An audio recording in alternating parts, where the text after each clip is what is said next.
যদি কেউ আপনাকে শুধুই নসিহত করে কিংবা উপদেশ দিতে থাকে তাহলে হয়তো সেটা আপনার খুব একটা পছন্দ হবে না। কিন্তু যদি সেই নসিহত বা উপদেশটা ঘটনার ভাষায় আপনার সামনে তুলে ধরা হয় তাহলে খুব সহজেই আপনি সেটাকে একান্ত নিজের আপন করে নিতে পারবেন। এর কারণ হচ্ছে মানুষের সাইকোলজি। মানুষ ঘটনার মাধ্যমে বেশি প্রভাবিত হয়। আমরা আমাদের সমাজে বিভিন্ন ধরনের মোটিভেশনাল বইপত্র দেখে থাকি। এই বইগুলোর মধ্যে পাঠকের হৃদয়ে সবচেয়ে বেশি আকর্ষণ তৈরি করে সেই বইগুলো, যে বইগুলোতে মোটিভেশনটা গল্পের ভাষায় কিংবা ঘটনার প্রেক্ষিতে তুলে ধরা হয়।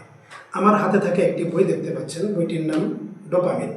এই বইটিতে লেখক একই কাজটি করেছেন। তিনি মূলত এই পুরো বইতে তার নিজ জীবনের জার্নিটা তুলে ধরেছেন। তার হৃদয়ের সমস্যাগুলোকে তিনি কিভাবে কাটিয়ে উঠেছেন, কিভাবে বিপদের মুহূর্তে নিজের ডোপামিনকে কাজে লাগিয়ে তিনি সেই বিপদ থেকে বেঁচেছেন, নিজের ডোপামিনকে কিভাবে ভালো কাজে ব্যবহার করেছেন, কিভাবে নিজের সময় নষ্ট করা থেকে বেঁচেছেন এবং কিভাবে তিনি নিজের জীবনটাকে একটি মূল লক্ষ্য এবং ফোকাসের দিকে নির্দিষ্ট করে স্থির রেখেছেন।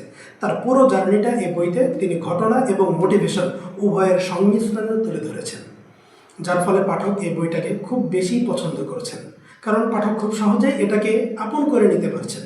এই বইয়ের মধ্যে উল্লেখিত যে চরিত্রটা আছে সেটাকে নিজের অবস্থানের সঙ্গে মিলিয়ে নিতে পারছেন। সুতরাং আপনি যদি এমন কোনো বইয়ের তালাশে থাকেন যে বইটি আপনার হৃদয়ের ভাষায় কথা বলবে, আপনার হৃদয়কে চিনতে শেখাবে, আপনার সময়কে নষ্ট করা থেকে বাঁচাবে এবং আপনার জীবনের একটি মূল লক্ষ্য ঠিক করে দেবে, তাহলে এই বইটি হতে পারে আপনার জন্য শ্রেষ্ঠ বিকল্প।